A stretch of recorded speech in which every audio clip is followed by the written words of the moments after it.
Aweso inchi tompa yeye. Hata mimi nampa. Sawa. Bwana, hiyo ni Pangani na huyu anaitwa Jamili. Ukimwangalia maneno anayoyaongea na jinsi alivyo, au sio bwana, watu wanasema yuko katika stimu, lakini anachokitambua yeye ni uwepo wa Aweso. Yaani uwepo wa mbunge Aweso Pangani.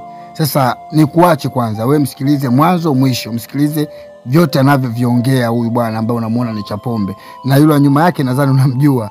Kwa hiyo hebu msikilize mwanzo mwisho alafu dondesha comment yako. Kwa wewe mkazi wa Pangani au nje ya Pangani, msikilize huyu mtu ambaye amelewa na kitu anachokiongea kuhusiana na mbunge wa Pangani. Shusha comment yako hapo. Anza tena. Aweso inchi tompa yeye. Hata mimi nampa. Sawa. Barabara jenga na bonge mwenyekiti wetu tutampa afanye kitu kizuri. Hata mimi nampa. Sawa. Hata mimi nampa. Asa ukampa mburu. Ndipori mimi na kaundirikodi. Utampa mlevi. Na kurekodi hivyo. Wewe ni mnywaji. Wewe eka mlevi. Don't worry. Upate hasara. Usipate hasara, eka mlevi. My friend. Dadi.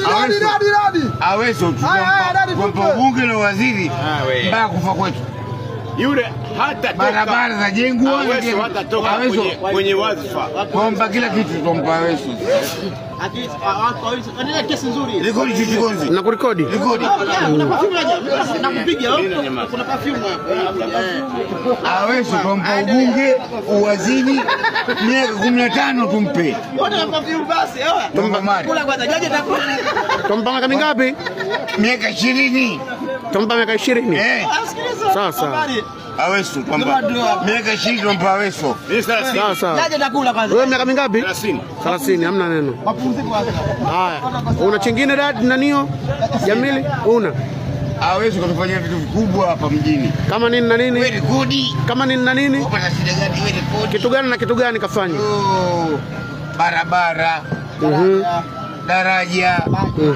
Maji chapa Pangani. Hatuna hasara mtu yote. Sawa. Magari nyingi, magari mengi, abiria. Wewe tulia chini wewe kaka mkunganya huko. Katengeneza hospitali ya Mirembe pia katengeneza hospitali ya Mirembe. Bodi ya pote. Wewe rekodi. Katengeneza gorofa kule Dodoma. Haijalishi. Hata gorofa Dodoma wala nini. Kutoka hapa Pangani. Ngamu kapeleka mbwa wengi. Haijalishi. Hapo uyomba, utatoa pingu wewe, utatoa pingu. Ndio mwambia mama.